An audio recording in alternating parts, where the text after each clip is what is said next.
Hallo und herzlich willkommen bei Epic. Heute geht es um das Thema iFAQ.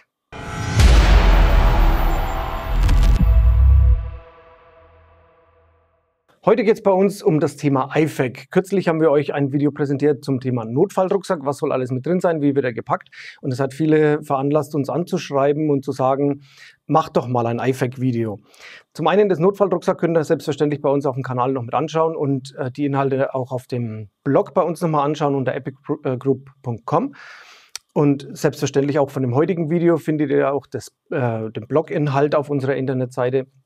Und jetzt soll es mal darum gehen, was ist eigentlich in einem iFAQ drin und was ist eigentlich ein iFAQ, für was soll der da sein? Als erstes mal, es kommt aus dem Englischen, der Begriff bedeutet Individual First Aid Kit, also ein persönlicher Erste-Hilfe-Satz, den man sich macht.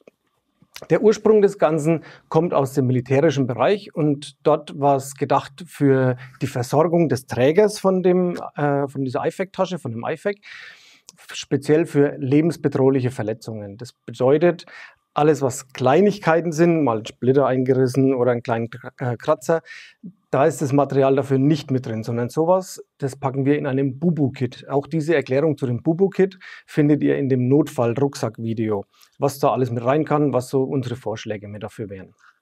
Also gut, wie gesagt, es sollte zur Versorgung von lebensbedrohlichen Verletzungen sein. Beim Militär, speziell jetzt in Deutschland bei der Bundeswehr oder auch bei der Polizei oder auch bei Jägern, ist es natürlich nicht immer unbedingt gegeben, dass man dieses Material hat oder auch ausreichend bekommt. Bei der Bundeswehr weiß ich, da gibt es das manchmal für die Übung, wird es ausgegeben und dann wird es wieder zurückgenommen. Beziehungsweise aus eigener Erfahrung kann ich von einem Bekannten sagen, der ging in den Auslandseinsatz und hat das Wort iFAQ noch nie gehört und wusste auch nicht, wie ein Tourniquet zu bedienen ist.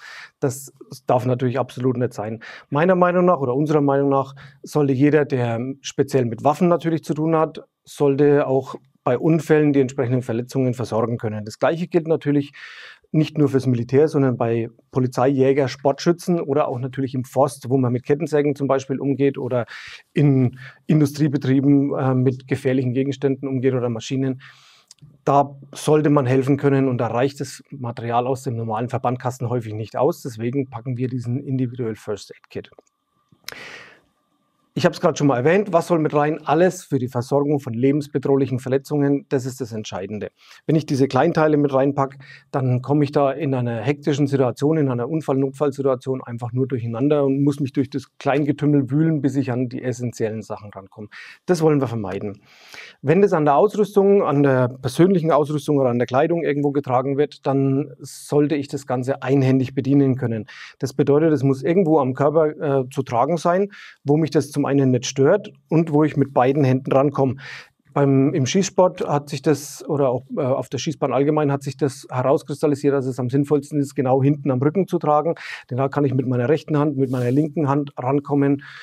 Und wenn ich den Fall habe, dass nämlich eine meiner Hände verletzt ist oder ich das aus irgendeinem Grund nicht einsetzen kann, dann muss ich das, wie gesagt, mit einer Hand machen können. Ich habe das jetzt schon mal hier grob mit vorbereitet. Das ist meiner, den ich auch persönlich gern benutze. Der ist an dem Schießgürtel hinten mit drin, der iFAQ. Und jetzt schauen wir uns das einfach mal mit an, was inhaltlich denn so mit da drin sein sollte. Das Ganze ist natürlich, wie gesagt, auch individuell. Wenn jemand sagt, ich arbeite in einer Schreinerei, ich brauche keine Brustkorbverletzungen, wo irgendwas dann drin stecken bleibt, wie beim Schießen zum Beispiel, das brauche ich nicht, dann kann man das natürlich weglassen. Das muss jeder für sich selber entscheiden. Darauf gehen wir am Schluss nochmal genauer mit ein. Also zum einen sehen wir hier auf der Rückseite von dem Schießgürtel, da ist so eine Molle-Tasche, für die es vielleicht nicht kennen. Molle sind diese kleinen Unterteilungen, diese Schlaufenbänder, manchmal ist es auch mit kleinen Lasereinschnitten gemacht. Solche Molle-Taschen, die werden an in dieser Basis quasi eingeschlauft und sitzen da recht gut und fest mit drauf. Und wir machen das Ganze mal auf. Empfehlenswert ist es schon mal, wenn ich mir so eine Tasche suche, die sollte möglichst weites Öffnen zulassen. Das bedeutet, dass ich an den Inhalt möglichst gut mit rankomme. Dann nehmen wir das ganze Set mal raus, so wie ich das für mich vorbereitet habe. Und schauen uns das einfach mal Stück für Stück mit durch. Ich persönlich habe das mal so gemacht, dass die Einzelartikel, Moment, ich drehe es nochmal rum, dann sieht man das. Ich habe die einzelnen Artikel mal mit einem Tape zusammengebunden. Das heißt, ich habe dann keinen wilden Haufen, der kreuz und quer in der Gegend liegt, sondern habe das alles an einem Strang quasi befestigt miteinander. Das nehmen wir später noch mit dazu, das nehmen wir auch später mit dazu. Gut, wir fangen an der Seite hier mal mit an. Da habe ich einvakuumiert mit einem ganz normalen Vakuumgerät. Handschuhe und Rettungsdecke schon mal mit dabei. Da dürfen ruhig 2 oder 3 Paar Handschuhe mit dabei sein. Das ist auf jeden Fall kein Schaden. Dann, wenn ihr sowas einvakuumiert, dann empfiehlt sich das, dass man hier oben so einen kleinen Einschnitt macht an dem Rand, wo es das Vakuum nicht betrifft. Das kann man auch ganz gern noch so ein bisschen mit markieren, damit es leichter zu finden ist, und das kann ich an allen Seiten mitmachen. Wenn das nämlich nicht oder vormarkiert und eingeschnitten ist, dann reißen sich diese Vakuumfolien relativ schlecht auf. Also bereitet euch das einfach schon mal mit vor. Also, wir haben die Handschuhe, die Rettungsdecke, dann habe ich an nächster Stelle hier mal Compressed Gauze, also gepresstes Verbandmull, was ich nehmen kann, um tiefe Wundhöhlen auszutamponieren. Wir haben da schon mal ein Video mit dazu gemacht, das dürft ihr euch bei uns im Kanal gerne auch mal mit anschauen. Dann haben wir eine Emergency Bandage oder eine Notfallbandage oder Israeli Bandage, unter welchen Namen ihr das auch immer, wie ihr es auch immer kennt. Und jetzt seht ihr schon, dass das durchsichtig ist. Normalerweise sind die doppelt eingepackt, das heißt, da ist so eine graue Umverpackung mit drin, und aus Platzgründen, um ein bisschen einzusparen, kann man das auch durchaus so machen, dass man die schon ausgepackt in das ganze Set mit reinnimmt. Ich habe das seit 3, 4 Jahren jetzt schon in dieser Tasche so mit drin, und das Vakuum hält auch bei diesen Bandagen. Gut, als nächstes habe ich ein Chest Seal schon mal mit dabei, in dem Fall, beziehungsweise was natürlich auch sinnvoll ist, immer 2 Chest Seals. Das heißt, bei Schussverletzungen zum Beispiel brauche ich eins für die Eintrittswunde und ich brauche eins für die Austrittswunde, um diese Verletzung am Brustkorb zu verschließen wieder. Dann haben wir hier noch einen Wendeltubus mit drin, der über die Nase eingeführt wird. Das erleichtert halt die Atmung beim Bewusstlosen, verhindert ein bisschen, dass die Zunge nach hinten rutscht. Da dürft ihr euch medizinisch gerne nochmal selber mit dazu weiterbilden.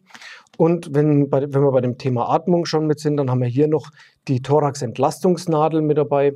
Das heißt, beim Spannungspneumothorax, wenn euch diese ganzen Ausdrücke jetzt nichts sagen, dann nutzt die Angebote, sucht euch Kurse mit dazu, wo ihr euch entsprechend weiterbilden könnt. Am Schluss von diesem Band hier habe ich dann noch das Celox-Gas, also ein Hämostyptikum mit dabei, um eben bei tiefen Wundhöhlen die Blutgerinnung zu beschleunigen und da den Blutverlust natürlich zu reduzieren, fast zu minimieren. Weiterhin habe ich dann an dieser Tasche noch dabei eine Kleiderschere, um schnell an die verletzte Stelle mit ranzukommen. Dann haben wir ein medizinisches Tape, das ist kein Blut, was da drauf ist, das ist von dem Edding, den ich vorher drin hatte. Ein medizinisches Tape, das habe ich mir gesichert da hinten dran. Dann geht es nicht so leicht verloren in diesem ganzen Szenario. Und ein Knicklicht haben wir noch mit dabei. Und zusätzlich noch eine Verletztenkarte. Da kann ich alles mit eintragen. Wo habe ich bereits Verletzungen gefunden? Wann habe ich einen Tourniquet angelegt und so weiter? Wann habe ich den Wendeltubus eingelegt? Dann kann man das den Rettungskräften dementsprechend dann auch mit übergeben. Und ganz an letzter Stelle, aber mit am wichtigsten natürlich, wir haben 2 Tourniquets mit dabei, eins auf der Außenseite für den ganz schnellen Zugriff und eins auf der Innenseite. Da denkt ihr bitte mit dran, die Tourniquets schon mal mit vorbereitet zu haben. Das heißt, ich mache zum Beispiel immer diesen Red Tip, diese Schlaufe da oben dran, die ist auf der Rückseite mit Klett versehen. Ich klappe mir das schon immer mal ein bisschen mit um, dann hat man eine bessere Grifffläche da mit dran. Trägt nicht wesentlich größer auf, aber ich kann das wesentlich besser greifen. Also gut, 2 Tourniquets, absolut sinnvoll. So wäre jetzt mein persönliches Setup, wie ich das aufgebaut habe. Ob ihr das findet, dass das so sinnvoll ist, dass die einzelnen Artikel dann nochmal so extra vakuumiert sind zum Beispiel, oder ob ihr das Tape jetzt noch mit reinnehmen würdet, das dürft ihr gerne selber dann mit entscheiden, wie ihr es haben möchtet. Was mir jetzt ganz persönlich nochmal mit wichtig ist, nochmal mit aufzuzeigen, welche Möglichkeiten haben wir denn, das Ganze mit zu befestigen. Wir sehen an dem Schießgürtel, da haben wir eine Molle-Tasche, ein Molle-Pouch, sagt man auch dazu.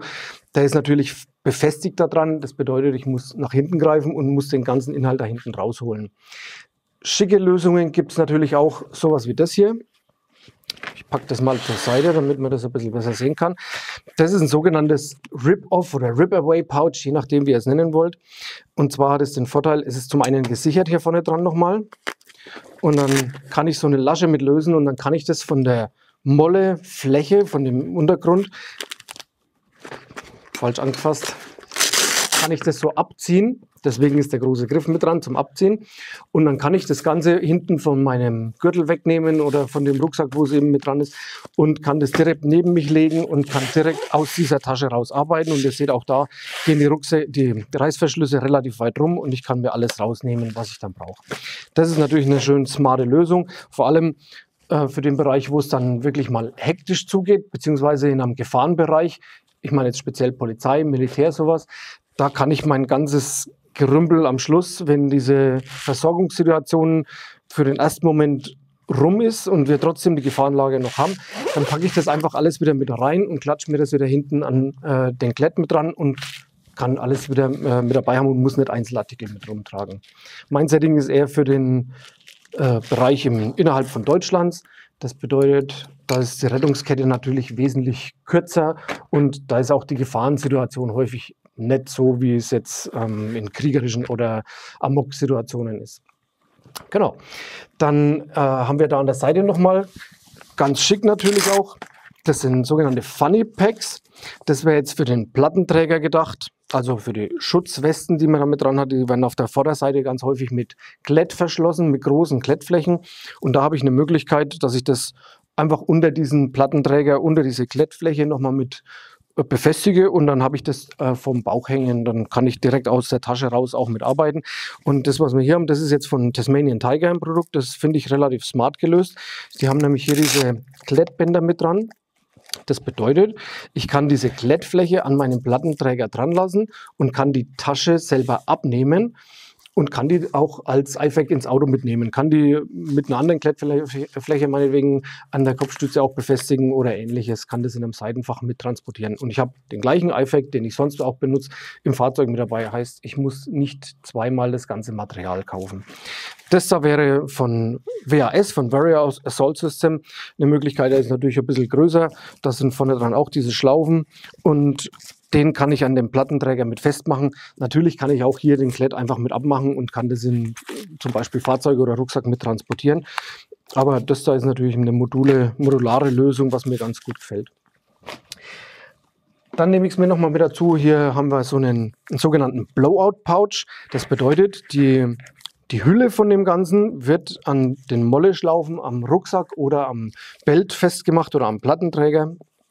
Und diese Plattform bleibt an sich an dem Gürtel mit dran oder an der Befestigungsgrundlage. Und jetzt haben wir hier zwei große Griffe, dann ziehe ich einfach kräftig da dran. Dann kommt das Set, was ich innen drin habe, raus und ich kann das einfach für die Nutzung, wie gesagt, auch wieder direkt vor mich hinlegen. Außer solche Kleinartikel natürlich, wie das jetzt hier, da sind Handschuhe mit drin, da ist eine Schere mit dran. Da unten kann ich einen Tourniquet mit befestigen noch. Das bleibt natürlich an diesem Set dann auf der Rückseite mit dran, da muss ich extra dafür nochmal hintergreifen. Auch eine schicke Lösung. Das gibt es im Übrigen auch als Lösung für die Kopfstütze. Da weiß ich, baut Tasmanian Tiger recht gute Artikel. Die sind auch von der Größe her ähnlich wie das, fast noch ein bisschen größer. Da kriege ich sogar noch mehr rein für den Alltag, jetzt sage ich mal, auch wenn ich mit Familie zum Beispiel unterwegs bin.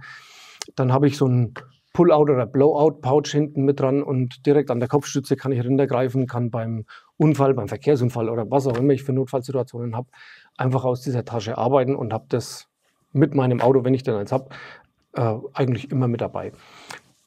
Dann kann man auch ein bisschen mit improvisieren. Das war jetzt eigentlich zwar eine Tool-Pouch, aber auch da kann ich kleine Taschen mal mit nutzen. Mit Klett, hinten auf der Rückseite auch mit Molle. Das heißt, ich könnte das auch an einem Gürtel mit befestigen, an einem Rucksack mit befestigen und kann da das Nötigste einfach mal reinpacken. Da ist der Fantasie keine Grenzen gesetzt. Natürlich gibt es auch professionelle Lösungen. Das ist jetzt ein Pack von Tatonga. Den kann man auch mit, ich sage jetzt einfach mal Standard-Verbandkastenmaterial geliefert bekommen. Oder man baut sich den halt einfach so mit um, wie man das haben will. Dann kann ich mir das mit reinnehmen, was ich als Notwendigstes brauche. Für kleine Sachen, für große Sachen. Da ist eine schöne Unterteilung mit drin. Funktioniert gut und das ist recht robust. Und ich kann das mir einfach in den Rucksack schmeißen und habe es überall mit dabei. Gut, dann, das haben wir jetzt hier nicht mit auf dem Tisch liegen, gibt es noch die Möglichkeit für sogenannte Oberschenkeltaschen. Das bedeutet für Fahrzeugbesatzung, jemand, der in Einsatzszenarien meinetwegen ganz viel im Fahrzeug sitzt und sagt, ich mag diese Taschen nicht auf der Rückseite mit haben, weil es mich beim Fahren logischerweise stört oder beim Mitfahren. Dann kann ich auf eine Oberschenkeltasche gehen, die wird oben am Gürtel mit befestigt. Häufig haben die einen Clip noch mit dran, so eine Fastex-Schnalle und zwei Sicherungsbänder um den Oberschenkel noch mit rum. Und dann habe ich halt eine Tasche in unterschiedlichen Größen, die ich auf unterer Hüfthöhe mittrage und dann direkt damit draus arbeiten kann. Auch eine schöne Lösung. Wir wollten es natürlich nicht vergessen, euch auch mal Lösungen mitzuzeigen, wie man sowas günstiger machen kann. Ich meine jetzt nicht die Inhaltsstoffe, wollte ich jetzt sagen, die Inhaltsprodukte, sondern die Umverpackungen. Manche von diesen Taschen kosten relativ viel Geld, sind natürlich schick und innovativ, die haben sich echt viel Gedanken dabei gemacht. Manche lassen sich das natürlich aber auch bezahlen, ist ja logischerweise so. Deswegen von uns auch noch mal ein paar kleine Tipps, wie kann ich mir das selber günstiger herstellen. Zum einen hätte ich jetzt sowas mal als Vorschlag, das ist ein ganz normaler Ziploc-Beutel, den man sich irgendwo im Discounter auch mitkaufen kann. Auch das reicht schon mal mit aus und ich habe auch mit Handschuhen die Möglichkeit, das oben ganz locker zu bedienen und habe mein ganzes Zeug einfach sinnvoll organisiert. Ich kann das im Auto haben, ich kann es mir in den Rucksack schmeißen, habe es überall mit dabei. Sehr praktisch. Das ist ein Set, was ich meiner Frau mit ins Auto gelegt habe, wenn die unterwegs ist oder wir mit ihrem Fahrzeug unterwegs sind. Da habe ich das einfach mal einvakuumiert und auch dann ist es platzsparend verpackt und das Zeug bleibt einfach beieinander. Bei dem vakuumisierten, hier sieht man es übrigens, diese kleinen Einschnitte schon und markiert auch mit dran zum leichteren Aufreißen. Bei Vakuum muss man immer mit wissen, wenn ich das so mache, wenn da kleine Beschädigungen mit hinkommen, wenn da ein bisschen Druck mit drauf kommt, dann kann das auch mal passieren, dass dieses Vakuum verloren geht, was aber dem ganzen Zweck keinen Abbruch tut. Das bedeutet, mein Zeug ist immer noch beieinander verstaut. Aber solange das vakuumisiert ist, habe ich natürlich eine Platzersparnis. Dann habe ich das nochmal mit dazu genommen. Das ist eine ganz normale Kfz-Verbandtasche, wo mein Kfz-Verbandkasten irgendwann mal drin war. Dann habe ich eine ordentliche Umverpackung. Das heißt, ich kann mir das ganze Zeug einfach lose da reinschmeißen oder ich kann es in der Kombination auch nochmal nutzen, um das Ganze wasserdicht zu haben. Dann packe ich mir mein ganzes Set und vielleicht auch noch ein paar so kleine Zusatzartikel, so Bubu-Sachen, die kann ich mir da einfach mit reinpacken und dann ist es nochmal zusätzlich geschützt von außen her. Eine Idee wäre auch noch, das ist jetzt eine relativ zivile Variante, von Tatonga habe ich mir das mal besorgt, einfach so eine Hüfttasche, die schnalle ich mir vor den Bauch, da sind auch meine wichtigsten Sachen mit drin. Könnte ich mir jetzt auch vorstellen für den Sportschützen, für den Jäger, der schnallt sich das auch einfach mit um. Hat es aber trotzdem jederzeit möglich, das im Auto mitzuführen, auch wenn ich nicht mit meinem Hobby speziell unterwegs bin. Der Vorteil bei diesen Hüfttaschen ist, ich kann das an der Stelle tragen, wo es mich gerade nicht stört. Das heißt, wenn ich sage, ich brauche vorne den Freiraum, ein Forstarbeiter meinetwegen, dann schiebt er sich das Ganze einfach nach hinten und dieses Gurtband stört mich dann trotzdem auf der Vorderseite jetzt nicht unbedingt bei der Arbeit. Das finde ich auch eine schöne, smarte Lösung. Die gibt es in allen verschiedenen Farben. Das ist der Vorteil dabei. Das heißt, ich kann das auch recht gut zivil nutzen und unauffällig das Material dann eben mit rumtragen. Das habe ich meinem Sohn geklaut. Der hat es an seinem Moped mit dran gehabt. Das ist eine Lenkertasche. Also für die auf dem Motorrad unterwegs sind, die vergessen wir jetzt auch nicht. Da hat man meistens relativ wenig Raum, wo man noch was mitführen kann. Deswegen diese Lenkertaschen, die kosten jetzt auch nicht die Welt. Die waren irgendwas unter 20 Euro. Die sind häufig wasserdicht. In dem Fall auch hier. Da sind wasserdicht versiegelte Reißverschlüsse mit dran. Das kann ich mir mit diesen Klettbändern direkt vorne an den Lenker vom Motorrad mit dran machen und auch da kann ich mein Material mitführen. Auch wenn ich das dann, wo habe ich es jetzt hingelegt? Ach, in den Verbandkasten. Auch wenn ich das dann nochmal zusätzlich einvakuumisiert habe, dann kann das auch durchaus im Regen am Motorrad mal mitfahren, ohne dass mein ganzes Material nass wird. Auch eine smarte Lösung. So, und jetzt, das fasse ich mal nur ganz vorsichtig an. Das ist auch eine praktische Lösung. Unser Martin, der schwört da drauf, der trägt es oder hat es jetzt schon seit Jahren mit rumgetragen. Aktuell hat er ein neues, das ist ein sogenanntes Ankle-Kit. Das bedeutet nicht die Verwandtschaft, sondern Ankle-Kit in Form von für den Knöchel. Das ist der englische Ausdruck dafür. Da sind Klettbänder mit dran, wie ich das am Knöchel befestigen kann. Da sind zusätzliche Schlaufen, wo ich Material dran befestigen kann, das einfach mal mit reinstecken kann. Da sind Gummischlaufen mit dabei, die dehnbar flexibel sind, wo ich mein ganzes Material mit reinbauen kann und dann kann ich das tatsächlich unten am Knöchel relativ unauffällig dann schon mal mitführen. Also mir ist es nicht groß aufgefallen, außer er hat es erwähnt, wenn er das dran gehabt hat, bis man das halt mal weiß, aber ansonsten war das echt unauffällig und ich habe es halt immer dabei. Das ist halt eine reine Gewohnheitssache, einfach zu sagen, ich packe mir das genauso wie mein Autoschlüssel oder mein Handy, liegt es auf dem neben dem Bett und früh, wenn ich mich anziehe, dann packe ich das halt einfach mit da drunter und trage das ständig mit rum. Gibt es ja solche Situationen, wenn man das möchte. Das ist jetzt einfach nur noch mal zur Ergänzung. Das ist zufällig auch von Tasmanian Tiger. Die haben Taschen in allen möglichen Größen und natürlich kann man das anpassen vom Inhalt, so wie man das braucht. Also alle möglichen Größen mit den Inhalten, so wie ich das haben möchte. Jawohl. Das wäre jetzt schon mal so eine ganz grobe Übersicht. Was gibt es denn überhaupt für Möglichkeiten? Es gibt professionelle Lösungen, wo ich Material drin verpacken kann. Teure und günstige oder sagen wir besserpreisige und günstigere. Oder es gibt natürlich auch selber gemachte Lösungen. Auch da finde ich das relativ smart. Entscheidend ist, dass wir die ausreichenden Artikel für das entsprechende Szenario mit dabei haben. Da machen wir uns vorher mehr Gedanken dazu. Ich habe noch ein paar kleine Tipps für euch mitgebracht. Die wollen wir noch mal ganz kurz durchgehen. Zum einen, wir haben da bei dem Set, sehen wir es jetzt, da ist eine Emergency Bandage, ein Israeli Bandage mit dabei. Das ist die 15 cm Variante. Die ist relativ groß und relativ sperrig. Nochmal zusätzlich in der Außenverpackung mehr sperriger natürlich. Das bedeutet, es gibt auch die kürzeren Varianten, die sind dann nur 10 cm groß. Das macht es natürlich zum Verpacken nochmal ein bisschen einfacher, weil es weniger Platz braucht. Dann wer geübt ist, wer fit ist, der kann unter Umständen auch auf dieses Hämostyptikum, auf diese blutstillende Gase verzichten. Und lieber Wert darauf legen, dass man diese gepresste Gase mit dabei hat. Das Hämostyptikum ist dann wichtig, wenn es zeitkritische Situationen sind. Also in Einsatzszenarien, Polizei, Militär meinetwegen auch noch. Ich kann genauso gut eine Blutstillung herstellen mit dieser kompressten oder gepressten Gase, mit diesem gepressten Verbandnull, wenn ich da richtig drin geübt bin. Also auch da sucht euch diese Kurse dazu und besucht die und lasst euch damit einweisen. Schneller geht's mit Hämostyptikum, ganz ohne Frage. Aber wenn ich in einem nicht zeitkritischen Szenario bin, dann kann ich das auch anderweitig mit diesem Verbandnull hier hinkriegen. Dann noch ein wichtiger Hinweis für euch. Die Tourniquets, die ihr habt, die sollten, wie gesagt, vorbereitet sein. Die kommen in einem eingepackten Zustand. Das heißt, da ist eine Folie außenrum, da ist noch eine Gebrauchsanleitung mit dazu. Dafür haben wir in dieser Situation keine Zeit mehr, das anzuschauen oder die Verpackung aufzureißen, weil wenn wir das Ding brauchen, dann ist es wirklich dringend, dann ist es wirklich eilig. Also packt das ganze Ding aus und bereitet euch das entsprechend schon mal mit vor. Vor allem ganz wichtig, dass wir schon mal so eine große Schlaufe mit haben, damit ich auch den Oberschenkel damit versorgen kann, ohne dass ich da groß erst rumfriemeln muss. Wichtig auch, bloß nochmal zum Anmerken, hier oben diese Sicherung für den Knebel, auch das sollte geöffnet bleiben. Ja? Also vorbereiten und in Übung sein natürlich damit. Zu den Tourniquets nochmal ein Wort. Die meisten Tourniquets sind Einmalprodukte. Das bedeutet, wenn ihr ein Tourniquet zum Üben genommen habt, dann ist es nicht mehr geeignet, um am Patienten eingesetzt zu werden. Da sind viele Kunststoffteile mit dran und die garantieren auf jeden Fall nicht, die Hersteller, dass das ein zweites Mal genauso funktioniert wie in der Übung. Also nehmt euch ein Übungstourniquet, markiert es extra. Ich mache mal ein großes T mit drauf für Training, das kennt dann eigentlich jeder.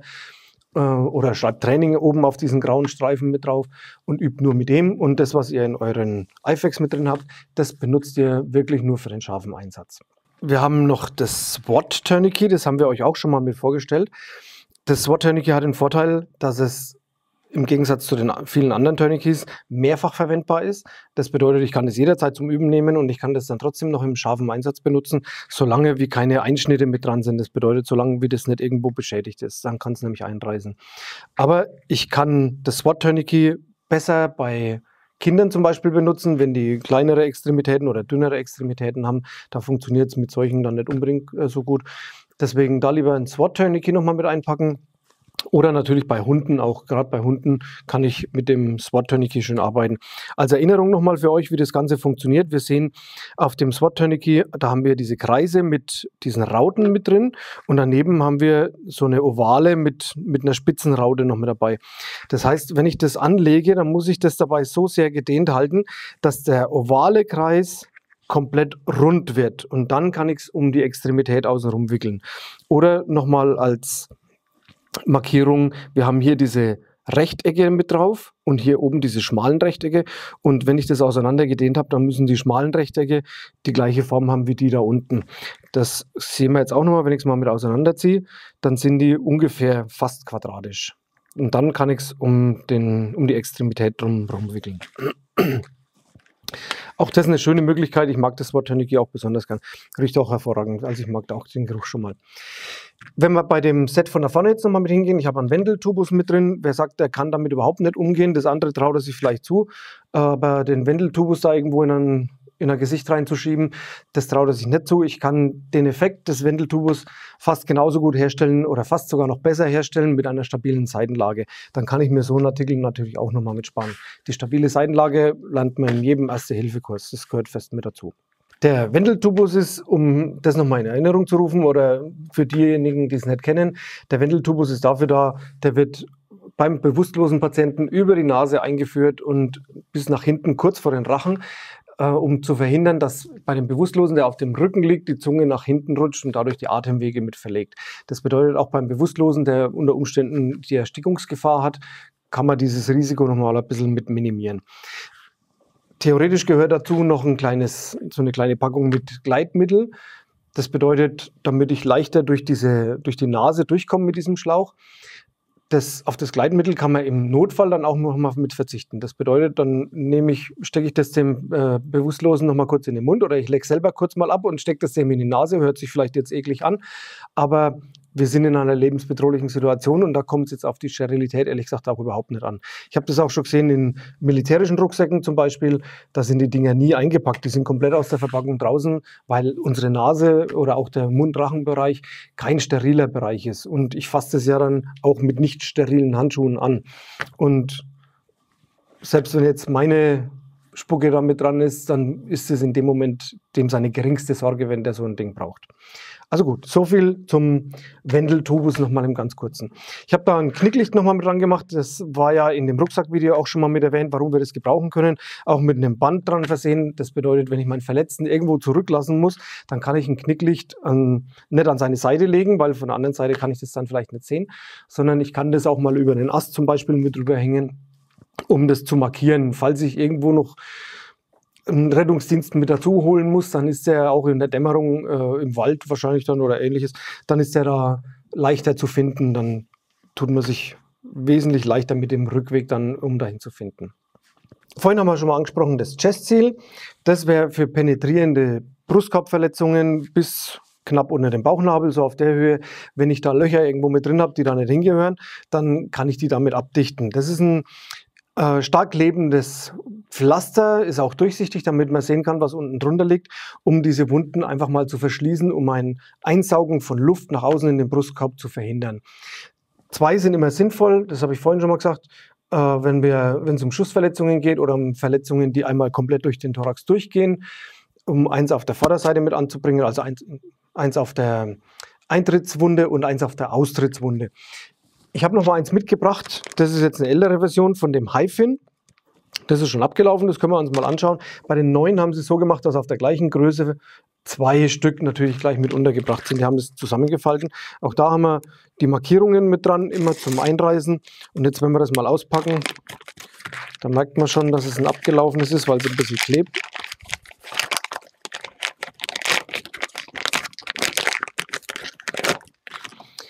Wir haben zum einen schon mal so eine kleine Kompresse mit dabei. Das heißt, wenn Blut, Dreck, Schweiß auf der Haut mit drauf ist, dann kann ich das erstmal außenrum abwischen und kann die Klebefläche vorbereiten für dieses Chest Seal.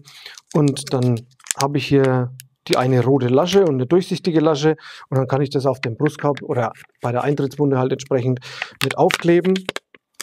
Und man sieht schon, das klebt wirklich wie Hölle da drauf, kann das aufkleben und kann somit diese Verletzung schon mal mit abdichten.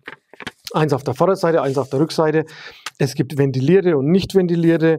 Das sagt man euch in einem Kurs dann am besten auch nochmal, was Sinnvolles da zu nehmen. Ich persönlich bin der Meinung, es ist sinnvoll, ventilierte zu nehmen. Das bedeutet, wenn sich Druck im Brustkorb aufbaut und die Lunge dadurch nicht mehr arbeiten lässt, dann kann man mit den ventilierten ein bisschen diesen Druck mit ablassen. Als kleine Vorschau schon mal mit dazu, man kann das genauso gut auch machen, wenn ich ein nicht ventiliertes habe, so wie da, das heißt, da sind keine Ventilkanäle mit drin, dann gibt es das sogenannte Burp-Manöver.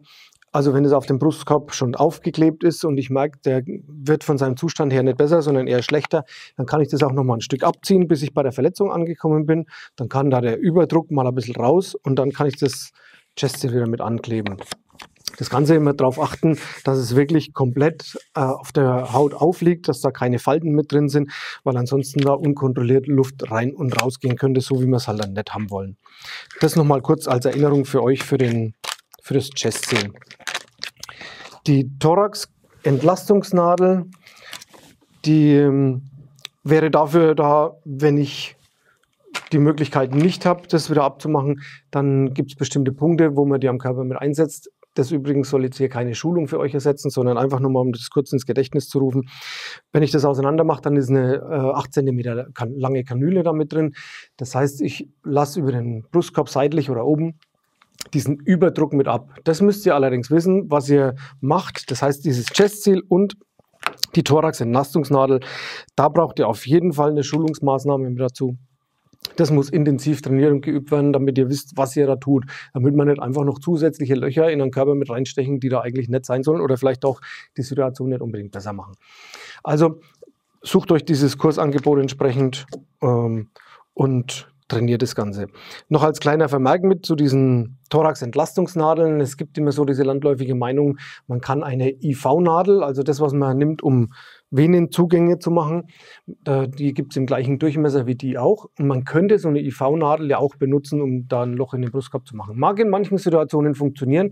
Wenn du allerdings einen Patienten hast, der ein bisschen kräftiger gebaut ist, ob das jetzt Muskelmasse ist oder Fettmasse ist, dann kommst du mit diesen IV-Nadeln nicht dahin, wo du das möchtest. Die sind wesentlich kürzer als diese Thorax-Entlastungsnadeln. Also nehmt euch das entsprechend richtige Material dafür.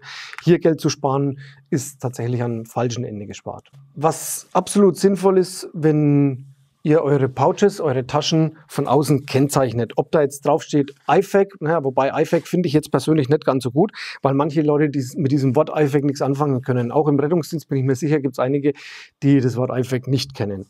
Deswegen, wenn man da so ein kleines rotes Kreuz oder so eine rote Markierung mit hinmacht oder ob man das mit einem Edding dann fest da drauf schreibt, First Aid Kit oder ein Kreuz drauf macht, das wäre absolut sinnvoll, damit es auch jeder andere benutzen kann und weiß, wo dieses Material mit drin ist. Das wäre auch nochmal so ein Tipp von mir, wenn ihr im Team unterwegs seid, ob das eine Schießgruppe ist, eine Forstgruppe ist, was auch immer, dann weist eure Teamkollegen mit ein, eure Kameraden mit ein, was ihr mit dabei habt, wo das zu finden ist und eine Kurzeinweisung, wie sie vielleicht dabei mit assistieren können.